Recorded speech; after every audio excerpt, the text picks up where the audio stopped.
Y ya estamos acá con Jorge Altamira.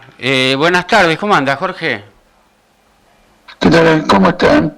¿Qué tal ahí en Paraná? Y acá está caluroso y los ánimos bastante calientes, pero no tanto como deberían. Así que estamos acá expectantes de su columna semanal.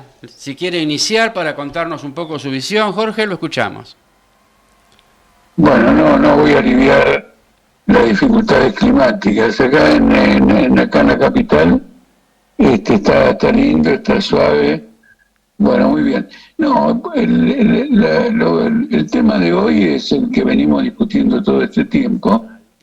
Claro que con la salvedad de que la semana que se inicia mañana prevé algunos acontecimientos como que finalmente tendrá que estar establecido el acuerdo del gobierno con una parte de la oposición para obtener los votos para el dictamen y el paro que va a cumplir la CGT el miércoles 24. Sobre las transacciones que tienen sobre este tema, bueno, hay mucha versión, mucho rumor, etcétera, pero el 80% del paquete que mandó Milei no lo van a tocar. Esto es fundamental. Probablemente en la pelea que hay, en las discusiones, haya mucho de lobby, porque algunos proyectos que no han llegado demasiado a la luz pública son de mucho interés para algunos grupos. Por ejemplo, tomemos el tema de ley de bosques. Si se admite la tala de los bosques, la privatización, tala de los bosques, vamos a tener que averiguar quién invirtió en bosques con un pretexto de conservación del medio ambiente, pagó nada porque no era para obtener una renta o un beneficio de esa compra y ahora bruscamente le surge un negocio. Lo mismo ocurre con este tema de ley de tierras, especialmente, digamos, en la Patagonia, muy significativo. Otro tema que, claro, siempre estamos conjeturando es que parece que la privatización de YPF, la privatización del Banco Nación no ha salido de la agenda. Como algunos diarios comentaban que salió de la agenda, porque ya hay grupos económicos que han hecho una propuesta para comprar el Banco Nación. Bueno, esto afecta, ya lo expliqué en otras ocasiones, con numerosos intereses económicos dentro del país, porque es el banco encargado de financiar la producción nacional, aunque ya también lo señalé, con la salvedad de que dependiendo del gobierno financia proyectos que no son positivos para ningún desarrollo económico. Y ahora escuché una versión de que Milei renunciaría a la privatización del Banco Nación para transformarlo en una sociedad mixta. Bueno, hay que conocer los detalles de la sociedad mixta, pero evidentemente es una forma de privatización. Quiere decir que inclusive un proyecto tan agresivo como privatizar el banco principal que tiene Argentina no está cancelado. De manera que todo lo que se escribe en los diarios que veo, el gobierno recula, el gobierno negocia, el gobierno tranza, se referirá a cosas menores, pero no a las de fondo. Por ejemplo, voy a tocar algunas más que son importantes. El tema de los jubilados. El gobierno tenía una fórmula que era muy confusa, no lo conformó a nadie, decía, bueno, vamos a eliminar cualquier tipo de ajuste y quedará en manos del gobierno ajustar cuando le parezca o no le parezca y según las circunstancias. Hubiera sido muy discrecional y no cabe ninguna duda que no hubiera pasado por la primera instancia judicial. Entonces quien viene y le da otra salida a esto le está haciendo un favor al gobierno, no le está cambiando el proyecto, le está haciendo un favor al gobierno. Y el gobierno probablemente le convenga mantener lo que está ocurriendo hasta ahora, donde la inflación se ajusta por un trimestre retrasado, de manera que, por ejemplo, si hoy aplicáramos el sistema que está vigente, que estaba vigente con el gobierno anterior, que es un porcentaje de recaudación fiscal y un porcentaje de salarios, evidentemente el índice que sale de ahí, como los salarios cayeron, la recaudación también, va a ser inferior a la inflación y además va a ser el registro de hasta diciembre y lo van a tener que cobrar en marzo. Entonces en marzo van a cobrar un 40% de aumento, cuando ya en diciembre ha sido el 25 y pico, y probablemente en enero sea el 30, y en febrero, en enero sea del 30, sí, y en febrero sea algo similar, porque están apuntados los aumentos del transporte, del gas, de la luz, etcétera, etcétera, etcétera. Entonces, quizás mantenga provisoriamente este sistema que le sirve para seguir licuando las jubilaciones. Y también quizá va a obtener el uso del Fondo de Garantía y Sustentabilidad para vender las acciones que tiene este fondo en empresas de extrema importancia y que de toda la vida estas empresas o los dueños de estas empresas o la mayoría accionaria de esas empresas quería recuperar, no quería que estuviera en manos del Estado. Entonces ahí también eso va a ser una operación. Y después lo que está fuera de cualquier discusión son los problemas políticos, porque este es un proyecto represivo. Por ejemplo, ya prohíbe la manifestación callejera, la manifestación pública, la manifestación de protesta, establece penas, sanciones, ordena a la policía a intervenir y luego a que le paguen a la policía el costo de la intervención. No sabemos todavía a dónde llega la delegación de poderes. Dicen que están discutiendo un año con la posibilidad de prorrogarlo a 2, pero ¿y qué abarca todo eso? Por ejemplo, ya sabemos, porque salió en los diarios, que Milei ha autorizado el ingreso de tropas extranjeras para operaciones conjuntas. Y esto todavía no se aprobó ninguna ley en este sentido, es decir, que está jugando o yendo, digamos, a la atropellada. Una cosa que puede ocurrir es que todo lo que tiene que ver con el derecho laboral salga del DNU e ingrese a la ley ómnibus. De modo que sería aprobado todo el cercenamiento de derecho laboral, indemnizaciones, la posibilidad de contratos individuales con los trabajadores, lo que se llaman los factureros, y otras cuestiones muy graves para el régimen laboral, en el cual están totalmente de acuerdo los opositores. El de Loredo, del radicalismo, ha dicho: yo con esto estoy totalmente de acuerdo, no me gusta la forma como el gobierno procede, pero estoy completamente de acuerdo. Digamos, por lo tanto, acá hay una confabulación para hacer que esto avance. Ahora, con relación al paro de la CGT, en realidad lo que vamos a tener es una manifestación frente al Congreso. Y esto que es una manifestación frente al Congreso es un dato importante, porque le está reconociendo al Congreso la autoridad para modificar las leyes laborales. Naturalmente, desde el punto de vista constitucional, el Congreso tiene todas las facultades para hacerlo, pero el movimiento obrero tiene que combatirlo. Por lo tanto, desde el movimiento obrero no se le puede reconocer ninguna autoridad para avasallar lo que han sido conquistas históricas y además elementales. Sin el derecho laboral, el trabajador vuelve a una situación de vulnerabilidad absolutamente impresionante.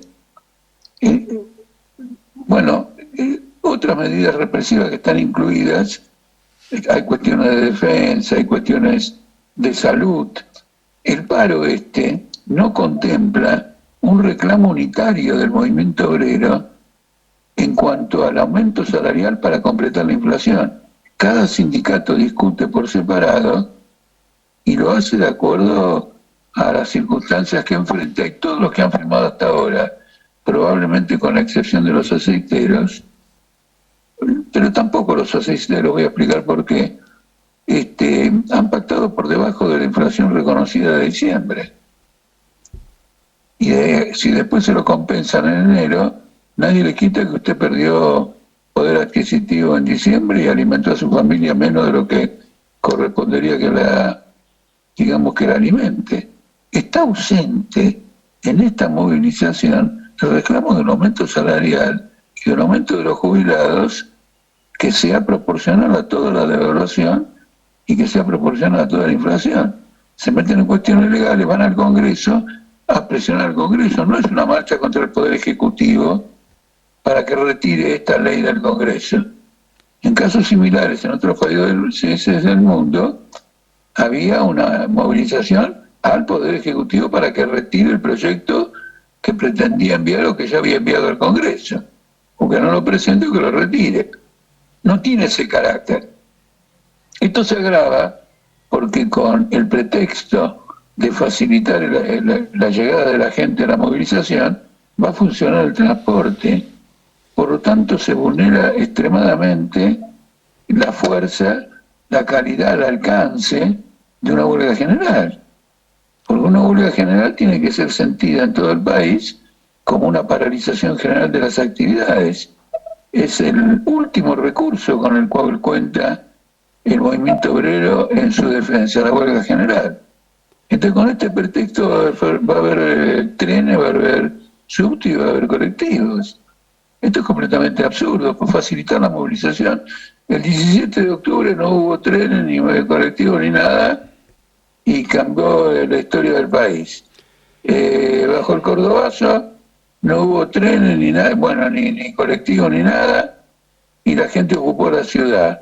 ¿Qué más le puedo decir? En la lucha contra los delgados, en vez de huelga general, la gente marchaba por las rutas y no se subía al colectivo, ni nada por el estilo. Además, es una concesión muy grave, porque yendo en colectivo, lo dijo Daer textualmente, quieren evitar que si las organizaciones obreras organizan la llegada, los ómnibus sean parados por la policía y no se le permita a la gente llegar.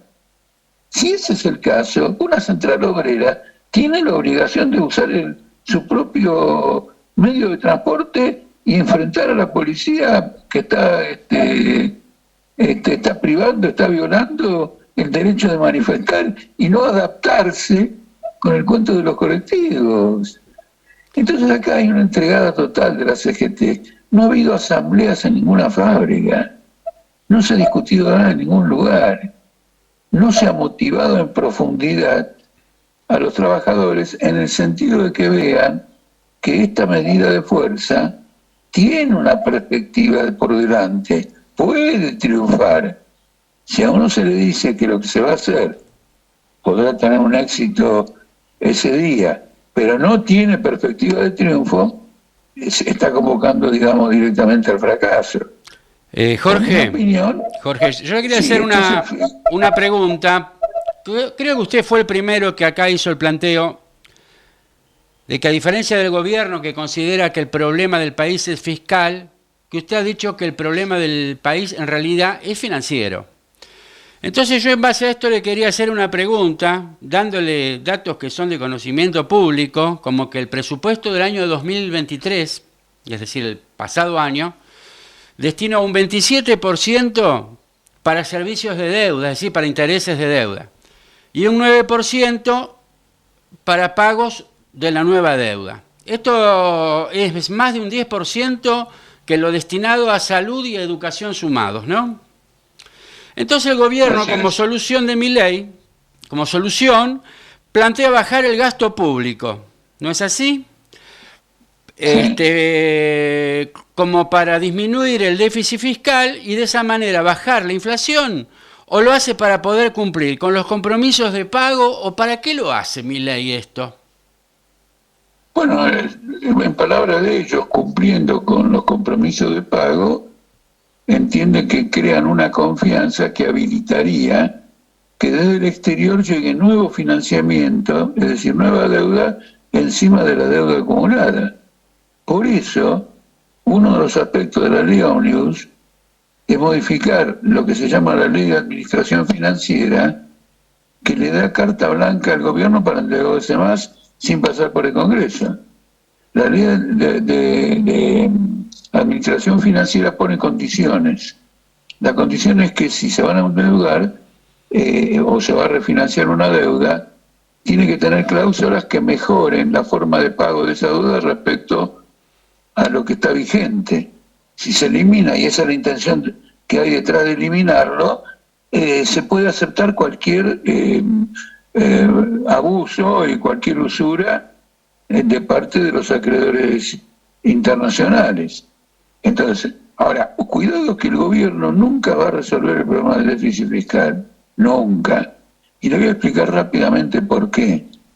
Porque cuando el gobierno dice que quiere terminar, que no reducir o terminar con el déficit fiscal, está diciendo que no va a pagar todos los gastos que excedan los ingresos, no los va a pagar. Entonces, si no lo va a pagar, los ingresos van a ser igual a los gastos, el déficit es cero. Pero cuando uno no paga lo que gastó, quiere decir que entró en deuda con el proveedor. Esa deuda forma parte del déficit, no forma parte del déficit de caja, no forma parte del déficit de dinero en efectivo, porque yo solo pagué con el dinero que me entró. Pero yo gasté muchísimo más que el dinero que me entró y tuve que chupar una deuda. Eso se llama devengado.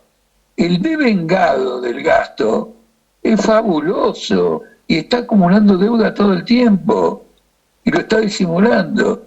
¿De qué manera? Ofrece permanentemente títulos del Tesoro y los títulos del Tesoro están creciendo de forma fabulosa, con una ventaja fantástica porque ahora incorpora, como se ajusta por inflación, ahora incorpora tasas de inflación enormes. Entonces van los que tienen dinero y se lo compran. Ahora, como todo esto es un castillo de naipes, lo que ha ocurrido en los últimos 10 días es que han aumentado la cotización del dólar. Está ya la brecha cambiaria, que había sido como de 110% a 120% con Massa, después bajó al 5% y ahora está en el 60%. Y esta semana quizás se vaya al 90%. Es decir, que volvemos a Massa. Todo es igual que Massa. Massa también disimulaba el déficit fiscal con deuda. No han inventado absolutamente nada. Además hay una emisión monetaria muy grande, porque se emite por varios motivos. El gobierno está realizando, el Banco Central está haciendo operaciones en el mercado mediante emisión de deuda, lo señala el ámbito financiero. Cuando compra dólares, con emisión de dinero, operaciones que lo llevan a emitir dinero. Bueno, se calcula, no tengo en este momento el número, pero creo que ha habido 10 billones de pesos de emisión monetaria. Y el gobierno, que dice que está en contra de la emisión monetaria, apela a la emisión monetaria para que la emisión monetaria provoque más inflación y la inflación licúe los gastos del gobierno, en particular las jubilaciones. Entonces, como dicen los economistas, acá no hay ninguna ancla antiinflacionaria, no hay un ancla, porque decir que yo quiero el 0%, pero emito dinero para que el 0% lo alcance mediante inflación y licuación de jubilaciones, yo estoy fomentando la inflación y no tengo un ancla monetaria para pararla. No sé si esto se entendió o no. Sí. Lo que quiero decir es que en este punto no ha cambiado absolutamente nada y hay por delante un escenario inflacionario. De manera que la posibilidad de estallido de todo este plan económico, yo en lo personal, de ningún modo la excluyo, porque tengo la lección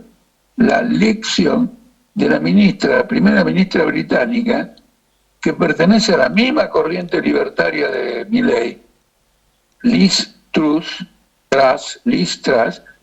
que duró 45 días, hizo el programa de Milley y a los 45 días hubo un estallido de tipo bursátil, de acciones, etcétera, y la burguesía inglesa que la puso como primer ministro, ella misma la volteó.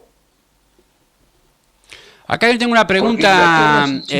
Usted nombró a Massa y acá hay una oyente que es Ana, de acá de Paraná, que es una pregunta con respecto a Massa.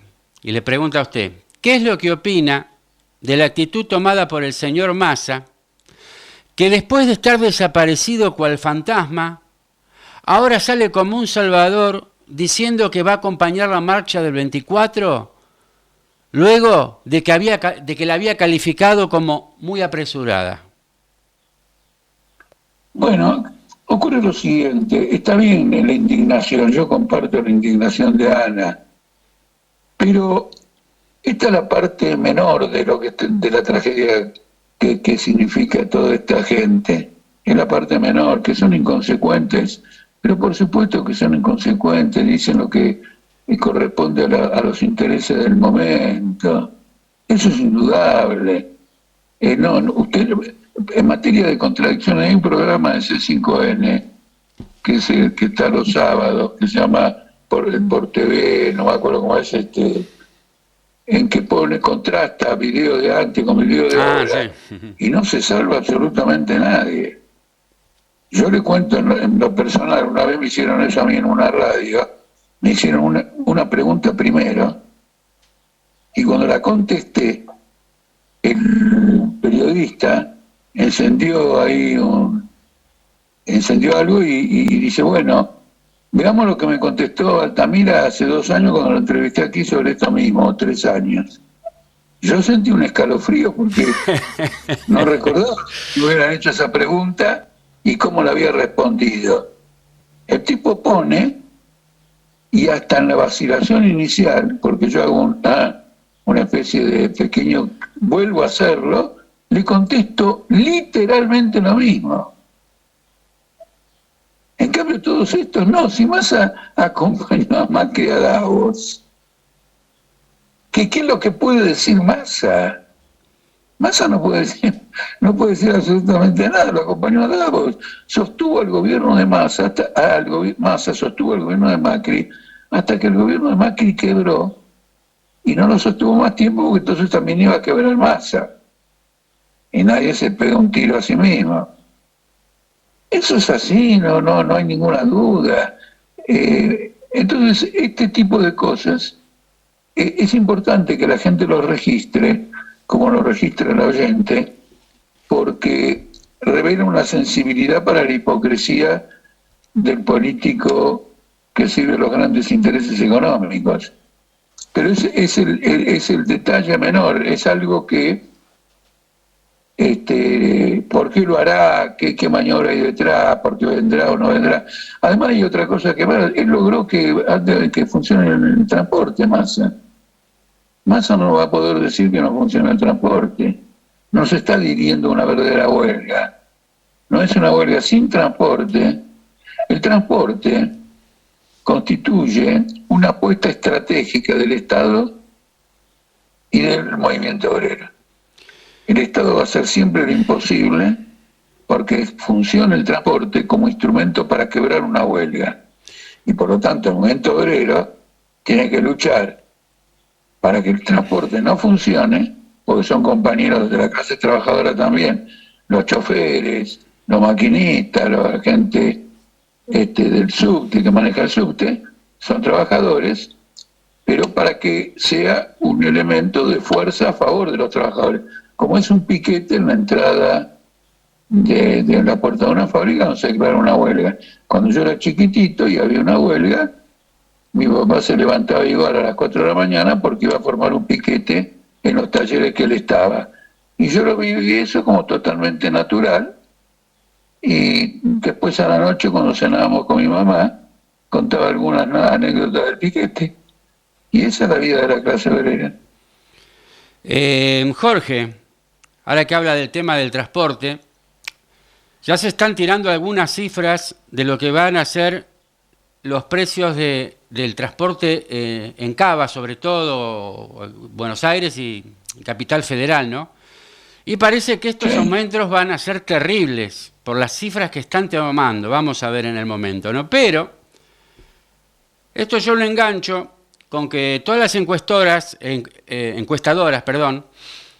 a pesar de todas las medidas antipopulares que viene aplicando el gobierno de Milei y a pesar de esta hiperdevaluación, sigue contando con el apoyo de un 63% de la población.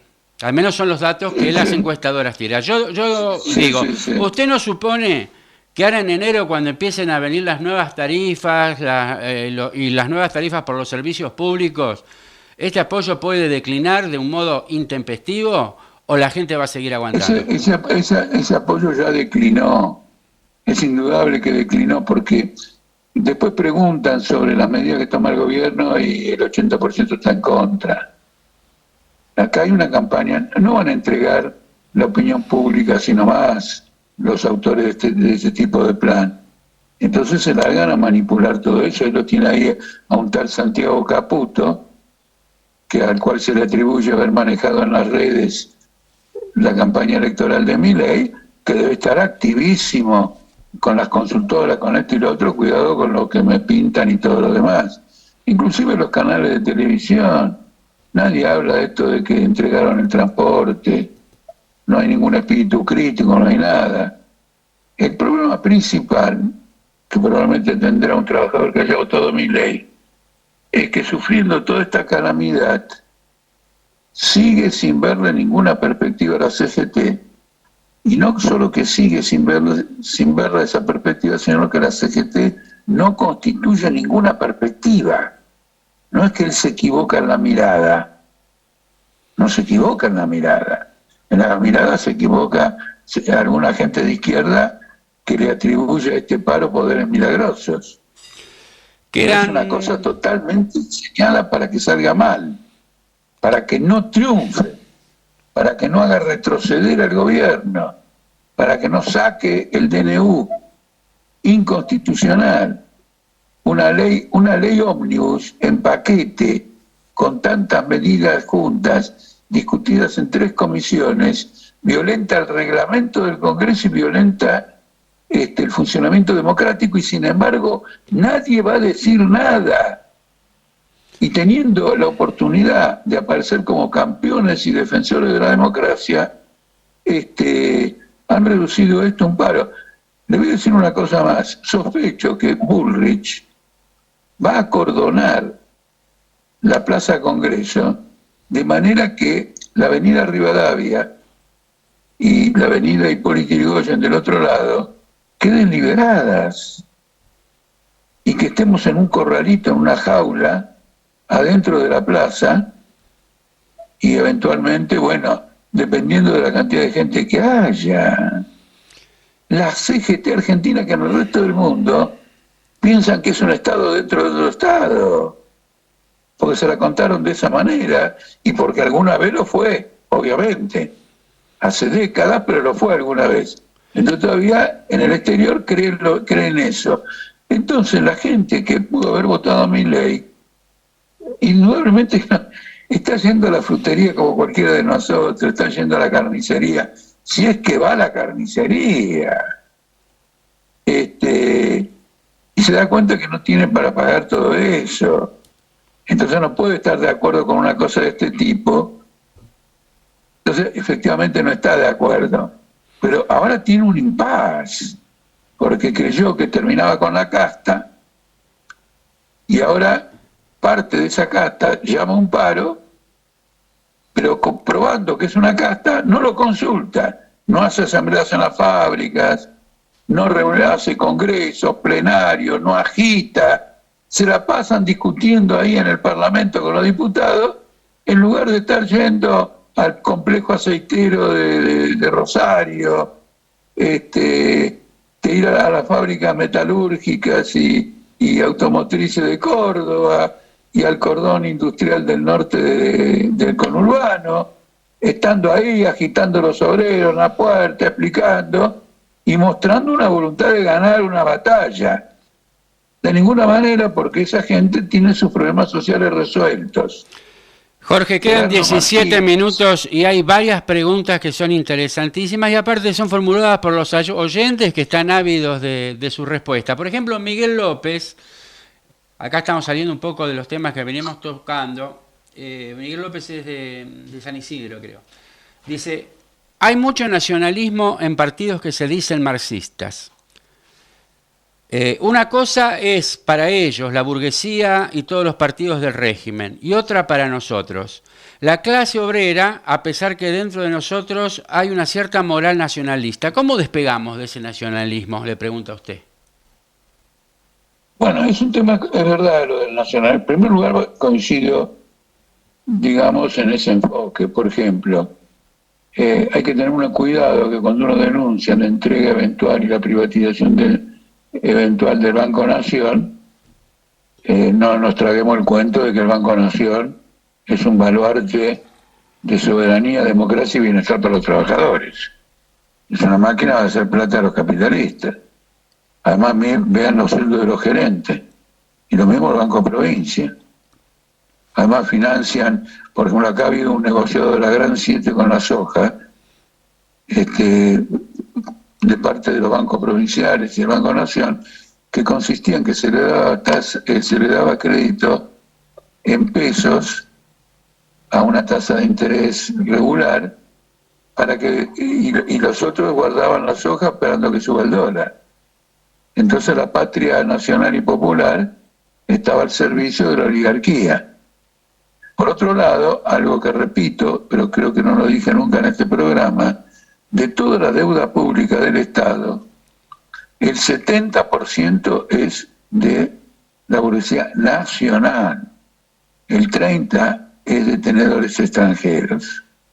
Los que nos chupan la sangre no son los gringos, los que nos chupan la sangre es el elenco de empresas y bancos que dominan la economía argentina, y que está el Banco Macro con Brito, bueno, algunos bancos son extranjeros con sucursal local, bueno, Techina, Ornequiane, Corporación América, Mindlin, Arcor, todo eso no es capital extranjero. Por lo tanto, coincido, digamos, completamente.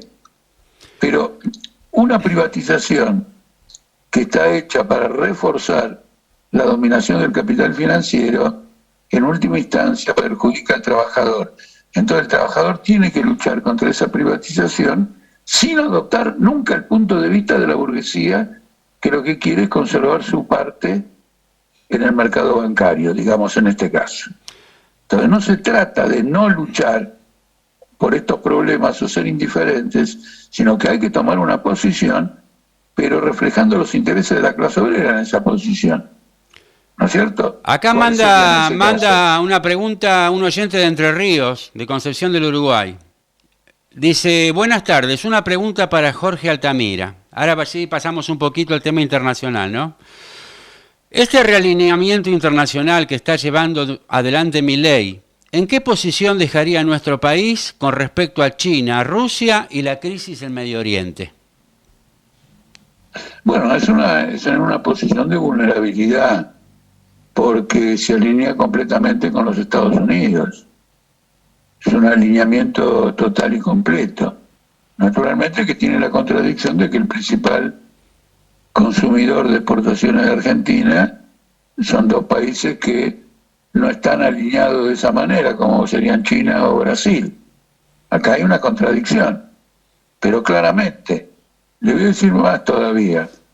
Esta semana pude leer un resumen de los planteamientos de Trump en la campaña presidencial, en esta primaria del Partido Republicano. Son un calco de Milei, en todo, absolutamente. Entonces este pertenece a toda una corriente internacional de ultraderecha que se coordina. Por eso Trump lo felicitó por las redes, Elon Musk lo felicitó por las redes, y el otro balbuceó, el argentino Milei, balbuceó una cantidad de cosas incoherentes en Davos, pero en la medida que está alineado, que las conclusiones de esas incoherencias son las que son, terminemos con los derechos de la mujer, terminemos con el derecho del aborto, reventemos el clima, es un invento de los comunistas que hay un cambio climático, no es una constatación científica objetiva. En la medida que coinciden con esa plataforma, forman toda una corriente política derechista. La diferencia es de que Milei no tiene asiento en la Argentina, el asiento en la Argentina que ha logrado Trump. Eso es indudable. Entonces no esperemos a que tenga ese asiento, y además no lo va a tener porque de entrada ha empezado con una política de destrucción económica de la clase media y de la clase obrera. Esta confrontación es muy grande, porque, por ejemplo, una cosa interesante de los países ricos, el fascismo de los países ricos le permite al fascismo utilizar recursos que los países más pobres no tenemos para buscar mejorar la situación de los trabajadores en la medida en que les sirva para implantar un régimen totalitario. Es decir, te quito las libertades, pero no hay desocupación y te aumento un poco los salarios, que es la agitación que hace Trump en Estados Unidos y lo que hizo Hitler. Hitler subió con una desocupación absolutamente fenomenal y rápidamente desarrolló la industria armamentista con vistas a una guerra, y los trabajadores salieron de esa desocupación. Esos recursos reaccionarios, destructivos, de Hitler, de Trump, de y lo otro, esto no lo tiene. Este no tiene esos recursos. Entonces va de frente a un ataque brutal a los trabajadores con una devaluación del 55%. Es interesante además el razonamiento. Le hicieron del 55% cuando tenía que ser, la llevaron 800 cuando tenía que ser de 660, por si las moscas. Subámosla un poco más para no quedar atrasados comercialmente. Bueno, pero 120 pesos más de devaluación del peso frente al dólar significa el almuerzo de numerosas familias durante todo el mes. Entonces, la posibilidad de construir una base social de parte de esta gente no cuenta con los recursos de las naciones desarrolladas. Entonces, aprovechemos todas estas circunstancias, estas contradicciones, esta vulnerabilidad de la reacción política en Argentina para desenvolver una política eficaz que destruya todos esos planes y abra una perspectiva diferente, que tiene que ser una perspectiva socialista. Acá Gabriel Abad, no sé muy bien de qué lugar es, directamente no le manda una pregunta. Le pide que si puede explicar qué es lo que está sucediendo entre Irán y Pakistán, esta crisis. Bueno, en realidad no sería tanto una crisis entre Irán y Pakistán, por eso es que no creo que siga evolucionando, sino que estas naciones tienen otras naciones adentro de ellas. Por ejemplo, Irán tiene kurdos, Siria tiene kurdos, Irak también, y en el caso de Pakistán y también de Irán, tienen nacionalidades que la gente no conoce, los Pashtun y los de Baluchistán. Los Pashtun vinculados con Afganistán, en la frontera de Afganistán y Pakistán, estos otros. Entonces, son bases de operaciones de grupos como Al-Qaeda, etcétera, que son un invento norteamericano porque ha servido completamente a la política de Estados Unidos. Y estos grupos le han hecho un atentado a Irán. Entonces, Irán ha tomado represalias. Frente a eso, Pakistán tomó también una represalia, pero según los observadores internacionales, hay una política de provocaciones, especialmente de Estados Unidos y de sus servicios secretos, de la cual los pakistaníes y Irán tienen una cierta conciencia. Comprenden que están envueltos en una situación de guerra, porque la situación es una situación de guerra. Las cifras de Gaza son espeluznantes, porque nos dicen que hay 27.000 muertos, ¿no? Bueno, hay que ver cuántos heridos. Pero también empezaron a surgir las cifras de cuántas viudas quedaron por hombres que están muertos en la cifra de muertos. ¿Y cuántos huérfanos? Hay 10.000 huérfanos. 10.000 huérfanos, claro, ya están contados entre los 10.000 padres y madres que han muerto. Eso sería el doble conteo. Pero pongámonos en la situación de 10.000 chicos que han quedado huérfanos. Entonces hay una situación de guerra y ahora la OTAN anunció operaciones en Europa de gran envergadura, van a intervenir unos 90.000 soldados para reforzar la guerra contra Rusia en Ucrania y para reforzarse en el Medio Oriente. Entonces este es el escenario dentro del cual procuran provocar todo esto. Por ejemplo, en Irak, Estados Unidos tiene bases. La oposición al gobierno en Irak rechaza esas bases, pero el gobierno de Irak también. Pero esas bases no se van. Oiga, no, señor, usted firmó tanto como Guantánamo en Cuba. Fidel Castro estuvo décadas con una base norteamericana dentro de la isla, porque alguien mucho antes de él, en la década de 1910, la firmó a perpetuidad. Entonces son provocaciones que alimentan un cuadro de guerra mundial. Acá tengo, a ver si lo puedo leer porque recién lo manda Marcelo Mangiante de aquí de Paraná. Dice, tal vez Milei, Jorge, a partir de un proyecto neocolonial, no apueste a que lo sostenga una legitimidad interna, sino a la que le proporcionan sus jefes, a quienes estuvo visitando en Davos. ¿Qué le parece el comentario de Marcelo? No, me parece una observación, él hace una observación correcta, los jefes. Ahora, históricamente, sin una base dentro del país social, no prospera ningún gobierno. Por eso es que se pasó del colonialismo directo a formas intermedias, eligiendo líderes y permitiendo que se desarrollen líderes que expresan intereses internos también, y se busca llegar a una conciliación para ampliar la base de dominación política, porque un tipo que representa una camarilla de 10 empresas, ¿cuánto tiempo va a gobernar? Ojo, las sociedades, además, atrasadas como la nuestra y toda la periferia, en los últimos 100 años han tenido un desarrollo.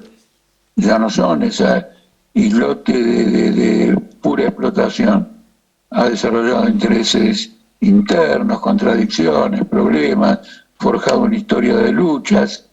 Entonces no alcanza con que un par de jefes le digan que sí. Y una cosa que es significativa, cuando Milei se retiró de Davos, es decir, abandonó la tribuna, etcétera, se fueron a tratar los puntos siguientes, y los puntos siguientes que fueron a tratarse fueron la cuestión climática. Quedan 5 de pelota. 5 minutos porque quedan, Jorge. Cosa, Jorge, ¿me entiende? Sí. No creo que hayan adoptado medidas climáticas de envergadura o satisfactorias, todo lo contrario, pero siguen tratando de tener la Agenda 2030 que Milei denunció como comunista en su discurso. Con lo cual Milei representa una fracción del capitalismo internacional. Los libertarios siempre han sido una minoría. Acaba de salir un libro muy importante en Estados Unidos sobre cómo trataron de hacerle la vida imposible a Franklin Roosevelt en la década del 30, en la crisis del 30. Todos los tutores de Milei, en su momento los bancos. Las contradicciones del capitalismo son inmensas. Miren, una recomendación general: nunca miren las realidades en bloques absolutos. Hay que meterse en la estructura interna de la clase obrera, las contradicciones que hay, por qué la clase obrera en algunos puntos se divide, en qué momento se alcanza unidad, y la división de la burguesía. Acá, cuando estuvo la dictadura militar, las divergencias entre la burguesía se dirimieron a tiros, mataron embajadores, empresarios, los mismos grupos de tarea que secuestraban militantes. Jorge, quedan 4 minutos, yo se los quiero destinar a usted, pero en un tema que había quedado pendiente del programa anterior porque no dimos a tiempo. El tema en sí es que, bueno, muchos hablan de un giro a la derecha a nivel mundial, ¿no? Pero que en el último tiempo varios fueron los gobiernos de izquierda que eligió la ciudadanía en Latinoamérica, por ejemplo, Petro en Colombia, Castillo en Perú, Lula en Brasil, Boric en Chile, etcétera. ¿Cuál es su concepto sobre estas nuevas izquierdas? No, son, por ejemplo, en Brasil se acaba de aprobar una ley que favorece la militarización, la intervención de los militares con el acuerdo de Lula. Es decir, Lula es una persona que canjea, quiere una reforma de un impuesto y canjea por otra cosa. Hay presiones que trata de neutralizar y otras que entrega totalmente. Lo mismo como ocurre con Petro, su política contra el narcotráfico fracasó. Lo de México con López Obrador y los acuerdos que tiene con Estados Unidos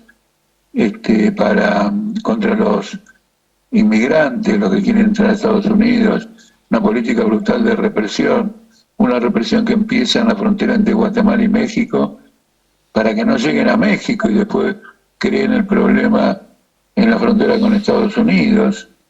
El muchachito Boric. Mire, en los 4 minutos, los 3 minutos que tenemos, quiero decir lo siguiente. Sí. Vivimos una etapa extremadamente convulsiva del capitalismo, con una tendencia muy clara a la guerra mundial. Por tanto, los giros políticos van a ser brutales, de derecha a izquierda. El problema es que haya una izquierda que galvanice revolucionariamente esos giros. No existe.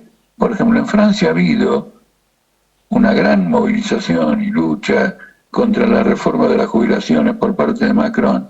Macron se encuentra en crisis, despidió a su primera ministra, es impopular. ¿Y quién está creciendo a la derecha? Marine Le Pen, que ni intervino en las huelgas, ni tiene nada que ver con el retroceso de Macron, que es producto de que en Europa hay una crisis económica fenomenal y Alemania es el epicentro de esa crisis, tiene una crisis descomunal como consecuencia fundamentalmente de la guerra de Ucrania, pero el partido de izquierda de Alemania apoya la guerra de la OTAN.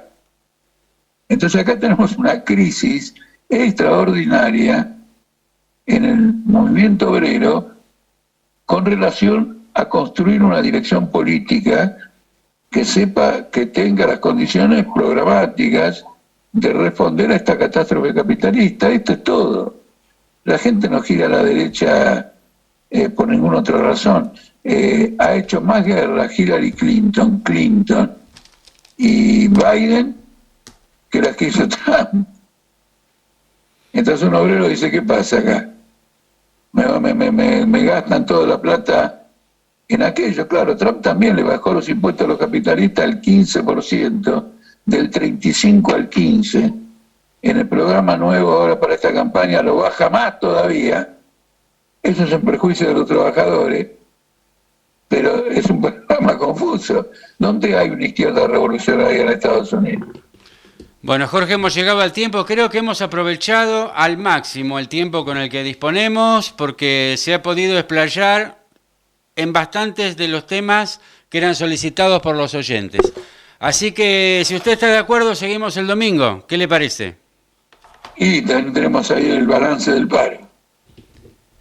Bueno, Jorge, muchas gracias y muchas gracias a toda la audiencia. Nos vemos el domingo siguiente, Dios mediante, a las 17:30 horas, en otra emisión del programa radial Letras del Paraná.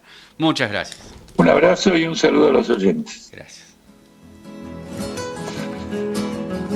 Río Paraná, tu brisa fresca respirando yo estoy.